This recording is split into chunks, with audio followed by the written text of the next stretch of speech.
Ating lahat at tayo pong mag-update sa ating mga pasisiw, no? At sa ranging po natin, no? Ando doon na kasi yung batch 7 natin. So, yung iba doon ay pwede nang pakawalan sa ranging sa palagay ko, no? So, mamaya sisilipin natin. So, dito po muna tayo, no? Sa incubator natin na automatic. Ang una ko pong gagawa, paulit-ulit tayo, thermostat, mahalaga po, no? Dapat tinitingnan natin yung thermostat nila, no? So, ito rin po, thermostat ng DIY incubator natin. Nakaset po yan ng 33.4 on and off. Ito 37.5 on and off, no? So, may magtatanong po bakit magkaiba yung reading ng thermostat, no? Pero same po yung actual hatching temperature po nila sa loob, no? Sa loob po, no? So, yung temperature nito sa loob, gamit tayo ng mercury thermometer, no? Yung temperature din nito, no? Gagamit tayo ng thermometer, no? So, same po, no? Pero magkaiba po ang reading nila ng thermostat. Kaya nga sabi ko po parati, no, na huwag tayong magre-rely sa thermostat, lalong-lalo na kapag gumagawa po tayo ng mga incubator. Kailangan po meron tayong pang-test ng actual temperature sa loob, which is yung mercury. Mas maganda yung mercury thermometer po yung gagamitin natin dahil mas accurate po siya kaysa dun sa digital, no? So, kailangan mercury po or yung mga ginagamit po ng mga idol po natin ng mga vlogger, no? Sila Sir Arvin Banwa, yung mahaba, no? Yun, pwede po yun, no? So, tara, silipin na natin. Ayan po, no? May dalawa tayong mapipisa. Rhode Island Reds po lahat ng itlog na ito, no? So, ang dami na bakante dahil marami na tayo napapisa, no? So, ayan, may mapipisa ulit dalawa. Okay. So, kahapon hanggang kaninang umaga ay may papisa po tayo, no? So, yun, no?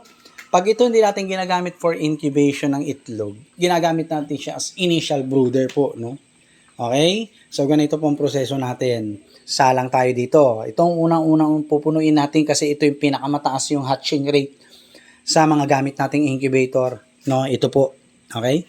Pag puno na po ito at marami tayong collection ng fertile eggs at lumalagpas na or lumagpas na ng 7 days yung ibang itlog, nilalagay na po natin dito para mag-continue na po yung incubation, no? And then pag lumagpas ulit ng 8 days, 9 days, lagay po ulit dito, no? So magagawa tayo ng separate video para sa ginagawa nating markings sa mga fertile eggs po natin, no? Para mas maliwanag. Yan, holding area siya ng mga fertile eggs natin na malapit ng magpaso, no? Or lumagpas yung fertility. Ayan. And at the same time, ginagamit natin siyang, ayan po, initial brooder. Tara, silipin natin yung mga papisa natin sisiw. Ayan, meron tayong tatlo. Nakakatuwa po, no? Ups. Flash off. Ayan, no? So, nakakatuwa po kasi, ayan, may papisa tayo.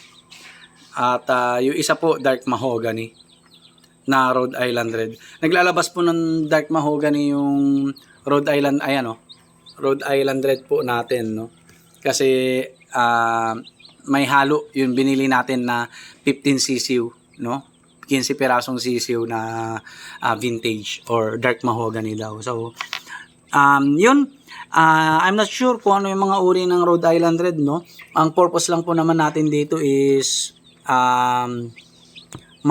parami ng mga layers po, no? So ayan, medyo malakas-lakas na. Mga tanghali o kaya hapon pwede nang ilipat yan dito sa final brooder natin. So tara po, silipin na rin natin itong final brooder natin. Dito po nag-i-stay yung mga sisiw natin up to month old, no? To 1 week, no? Kung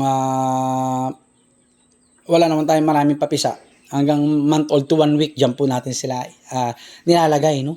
Pero, so, sabi ko nga, ngayon marami tayong papisa, sobrang dami po nila. Kaya sisilipin po natin tong mga ito, no? Mga papisa natin. Tanananan, tanan. Ayan po, no? 2 kwarto to. Ayan. So, dito, nilalagay po yung mga galing po sa initial brooder, no? 1 day, 2 days sila doon. Then, transfer po dito, no? So, mas maliliit yung mga nandito kaysa sa mga nandirito po, no? So, silipin muna natin yung mga maliliit. Ayan, buksan natin yung ilaw. Okay. Ayan sila. Marami-rami po ito, no? So, mamaya magpapalit ulit tayo ng inumin kasi ang dali nilang naiiputan, no? Tsaka nauubos sa dami nila. Ayan po, no? Ayan ang ating batch 8, no? Tapos meron pa tayong 3 doon sa initial brooder. Ayan po, no? So, meron tayong mortality po, no? Bali, 4 na po. 4 na. 4. Okay? Baka mamaya isipin nyo, 4 na po, no? 4 na. Yan. Bali, 4, no? 4 sa batch 8 po natin. So, dito naman tayo. Ito naman ay dahil sa dami po ng mga papisa natin, may mga mapipilitan tayong ibaba na dito. Katulad yan, no? Oh, ha? Laki na. Ito na yung may medyo mga mas malalaki. Nagsisikipan na po sila dito, no? Ayan, no? Kikita nyo naman. Masikip na po sila. Kaya ang tendency po nito baka mamaya mag-feather pecking sila. Kaya ang gagawin natin, iaayos na po natin yung growing pen number 1 para sa kanila. Alright, no? So, sisilipin din natin yung growing pen number 1, no? Para at least, magkaroon tayo ng idea. Ulo, sumusugod pa, no? So, bababa na natin to baka lamigin, lalo yung mga nandito, no? Ayan. Alright.